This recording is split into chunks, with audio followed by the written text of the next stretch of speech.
কি বন্ধুরা, থাম্বনেল দেখেই জিভে জল চলে এসেছে তো? জানি আজকের রেসিপিটা ঠিক সেই রকমই, মানে থাম্বনেল দেখলেই জিভে জল চলে আসবে। ডিম খেতে যারা পছন্দ করো তাদের জন্য তো অবশ্যই একটা ফাটাফাটি রেসিপি বলতে পারো। একটা না, একসঙ্গে দুটো রেসিপি তোমাদের সঙ্গে আজকে শেয়ার করব, দুটোই ডিম দিয়ে, যেটা খেতে যেমন সুন্দর বন্ধুরা, দেখতে দেখেছো তো কতটা ইউনিক হয়েছে, মানে কতটা কিউট লাগছে। দুর্দান্ত স্বাদের এই রেসিপিটা কদিন কিন্তু প্রচণ্ডভাবে ট্রেন্ডিংয়ে চলছিল। আমি ভাবলাম চলো আমিও একবার ট্রাই করে দেখি কতটা সুন্দর খেতে। তো অনেস্টলি বলছি বন্ধুরা, খেতে কিন্তু দুর্দান্ত, আর দেখতে তো বলার কিছু নেই, জাস্ট অসাধারণ। তো কিভাবে বানিয়েছি, কী কী প্রসেস দিয়ে নিয়েছি, সেটাই তোমাদের সঙ্গে আজকে শেয়ার করব এই রেসিপিটা। তো ফার্স্ট অফ অল আমি বলবো, 4টে ডিম আমি এখানে নিয়েছি, দেখতে পাচ্ছ। তোমরা তোমাদের পরিমাণ মতো ডিমটা নেবে, মানে দুটো অথবা তিনটে বা একটা, যেটা খুশি।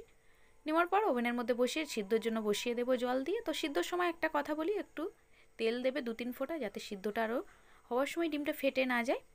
নেক্সট চলো কী কী ভেজিটেবলস নিয়েছি পেঁয়াজ, শসা, গাজর, টমেটো আর একটা কাঁচা লঙ্কা। চলো এগুলোকে এবার ছোটো ছোটো পিসেস করে কেটে নেব, মানে স্লাইস করে ছোটো ছোটো টুকরো করে নেব। তোমরা তোমাদের ইচ্ছা মতো এটা টুকরো করবে। আমি দেখো একটু লম্বাভাবে টুকরোটা করেছি, তবে একটু লম্বা টুকরো করলে কি হয় বলো তো, সুন্দরভাবে মিক্সারটা ভিতরে থাকে, মানে আমি স্টাফিং হিসাবে যেটা ব্যবহার করবো সেটা সুন্দরভাবে থাকে, তার জন্য আমি এইভাবে পিসেস করেছি। তো তোমরা তোমাদের ইচ্ছে মতো করে নিও। চলো এবার এইভাবে সব কটা আমি রেডি করে নিচ্ছি। দেখো লঙ্কাটাও কাটা হয়েই এসেছে প্রায়। তো সমস্ত ভেজিটেবলস আমার প্রায় রেডি। দুর্দান্ত স্বাদ বন্ধুরা, আবারও বলছি তোমরা চাইলে কিন্তু এটা একবার অবশ্যই ট্রাই করবে, না হলে কিন্তু একটা সুন্দর রেসিপি তোমরা মিস করবে। মানে আমার মনে হয় প্রত্যেকটা রেসিপি, মানে জীবনে সব রকম স্বাদ পাওয়া অবশ্যই প্রয়োজন। তো এইরকম একটা ইউনিক রেসিপি একদমই বাদ দেবে না, মানে স্কিপ করবে না। নেক্সট চলো, সমস্ত ভেজিটেবলস রেডি হয়ে গেছে। দেখো আমি কী কী নিয়েছি প্রত্যেকটা দেখে নাও। নিয়েছি টমেটো কুচি, ধনেপাতা কুচি, শসা কুচি, গাজর কুচি, পেঁয়াজ কুচি, লঙ্কা কুচি। এরপর চলো স্টাফিংয়ের জন্য কী কী নিয়েছি সেগুলো একটু দেখিয়ে দিই, কী কী লাগছে। নিয়েছি দেখো ফার্স্ট একটা বাটিতে গাজর, পেঁয়াজ, টমেটো, সামান্য শসা দিয়ে দিচ্ছি। এরপর কুচানো লঙ্কা,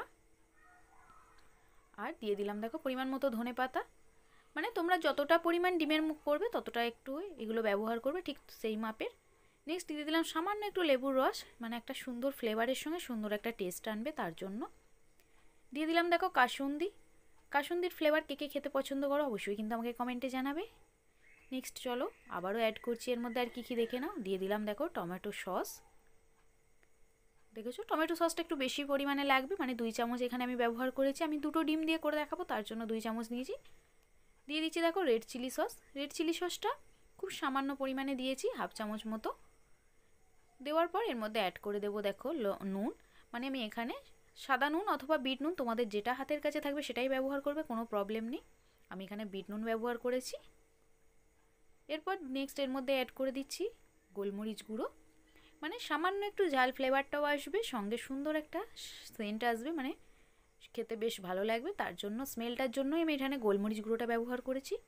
তোমরা চাইলে এখানে চাট মশলা ইউজ করতে পারো। দিয়ে খুব ভালো করে দেখো মিক্সারটা রেডি করে নিলাম। দেখো আমার স্টাফিংটা একদম কমপ্লিট, দেখতে পেয়েছো কতটা কিউট লাগছে। এটাই খেতে বেশ ভালো লাগছে না? দেখলে মনে হবে এটাই খেয়ে নিই, বাট আমরা এটা তো একটু ইউনিকভাবে ব্যবহার করব, তার জন্য আমরা এটা খাবো না। তো চলো ডিমগুলো অন্যদিকে দেখো রেডি হয়ে গেছে, সিদ্ধ করে নিয়ে আমি খোসা ছাড়িয়ে রেডি করে নিয়েছি। দেখো ডিমগুলো এই যে দেখতে পেয়েছো, একটু সফট থাকবে ডিমগুলো, সেই পর্যায়ে কিন্তু সিদ্ধটা করবে। দেখো একটু সফট আছে, খুব বেশি হার্ডি করে নিলে ডিমগুলো খেতে ভালো লাগে না, মানে হাফ বয়েল যেটা বলে সেটা করে নেবে। নেক্সট চলো একটা ছুরির সাহায্যে এইভাবে জাস্ট হালকা একটু স্লাইস করে কেটে নেব। পুরোটা কিন্তু আমরা এটা কাটবো না, জাস্ট হালকা করে অর্ধেকটা। দেখো এই পর্যায়ে থাকবে। এর মধ্যে আমি যে স্টাফিংটা রেডি করেছিলাম সেটা এর মধ্যে দিয়ে দেবো অল্প অল্প করে। দেখো জাস্ট এইভাবে এর মধ্যে পিল করে দেবে, দেখতে পাচ্ছ। খেতে কিন্তু দারুণ হয় বন্ধুরা, দেখেই এখন তোমাদের জিভে জল চলে আসছে। কার কার একটু কমেন্টে জানাবে, আমার তো জিভে জল চলে আসে দেখতেই। দেখো জাস্ট দেখতে দেখো, অনেক দিন ধরেই ভাবছিলাম বন্ধুরা যে এটা একটা ট্রাই করব, বাট ঠিক হয়ে উঠছিল না। আজ ভাবলাম চলো করেই ফেলি। নেক্সট চলো আবারও একটু অন্যরকমভাবে তোমাদের সঙ্গে কিন্তু আবারও একটা রেসিপি শেয়ার করব, ডিমেরই মশলা ডিম। কতটা সুন্দর লাগছে না, দেখতেই বেশ কিউট লাগছে, সত্যিই তাই। আমার তো দেখেই জিভে জল চলে আসছে, মানে রেডি করার সময় মনে হচ্ছে যেন খেয়ে নিই সব কটাই। বাট রেডি করে সকলকে একটু দেখাতে হবে, মানে সকলকে টেস্ট করাতে হবে বাড়ির মেম্বারদের।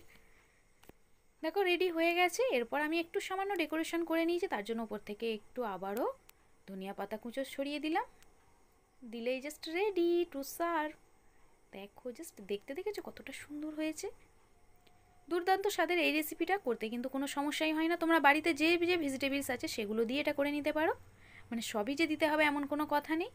তোমাদের পছন্দ মতো যে কোনো ভেজিটেবলস দিয়ে জাস্ট এটা রেডি করে নিতে পারো। খেতে বন্ধুরা দুর্দান্ত স্বাদ। যারা বাড়িতে রেগুলার ডিম সিদ্ধ খাও তারা কিন্তু এইভাবে একটু ইউনিকভাবে ট্রাই করতে পারো। দেখো দেখেই জিভে সত্যিই জল চলে আসবে।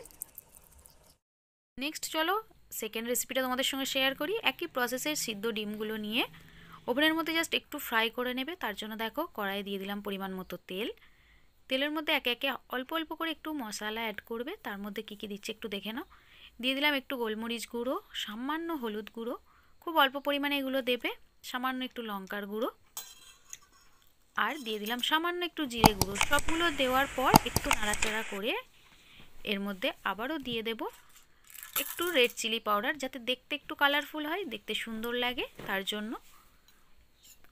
তেল গরম হয়ে গেলে দেখবে মশলাগুলো যখন একটু ফুটে উঠেছে তখন সেই পর্যায়ে দিয়ে দেবো আগে থেকে সিদ্ধ করে রাখা ডিমগুলো।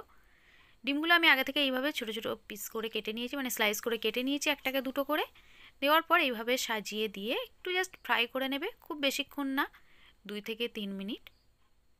দেখো মানে ডিমের সাদা অংশটা আমরা কিছু করব না, জাস্ট কুসুমের অংশটা একটু জাস্ট ফ্রাই করে নেব।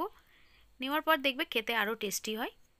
আর দিয়ে দেবো উপর থেকে সামান্য একটু নুন। নুনটা তোমাদের স্বাদ অনুযায়ী তোমরা ব্যবহার করবে। যেহেতু চাট মশলা যেটা বানিয়েছি সেটার মধ্যে আছে অল্প একটু নুন, তার জন্য এখানে অল্প নুন ব্যবহার করলাম। দেওয়ার পর জাস্ট দেখো 2 থেকে 3 মিনিট পর একটু প্লেট আউট করে নেব। প্লেট আউট করে নিয়ে তোমাদের সঙ্গে শেয়ার করব, তাহলে দেখো দেখলে বুঝতে পারবে তোমরা। প্লেট আউট করে নেওয়ার পর আমরা আগে থেকে যে ভেজিটেবলসগুলো মিক্স করে রেখেছিলাম সেটা এর মধ্যে উপর থেকে একটু একটু করে এইভাবে দিয়ে দেব।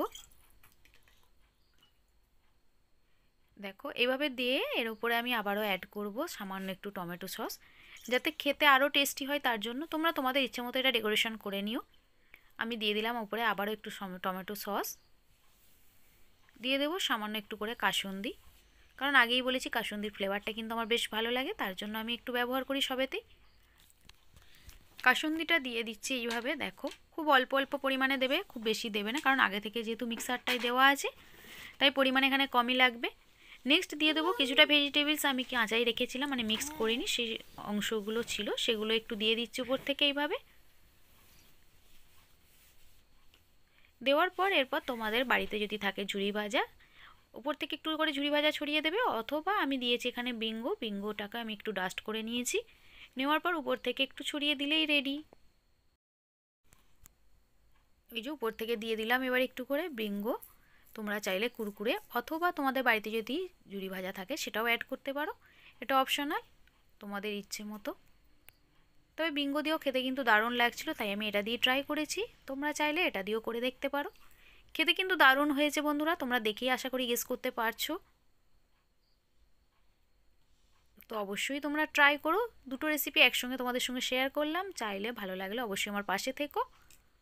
তো বন্ধুরা দেখতে দেখতে তোমাদের ভালো লাগলে অবশ্যই কিন্তু আমার চ্যানেলটিকে সাবস্ক্রাইব করো। ফেসবুক থেকে দেখে থাকলে ফলো দিও, ইনস্টা থেকে দেখে থাকলেও ফলো দিও। আর আমার পাশে থেকেও প্রচুর পরিমাণে ফ্রেন্ডস অ্যান্ড ফ্যামিলির মাঝে শেয়ার করো, যাতে সকলে দেখার সুযোগ পায়। চলো আমি একটা খেয়ে দেখাই তোমাদের। দেখো দারুণ। তো বন্ধুরা আমি খেতে থাকি, তোমরা সকলে ভালো থেকো and be careful, take care. অবশ্যই একবার ট্রাই করো।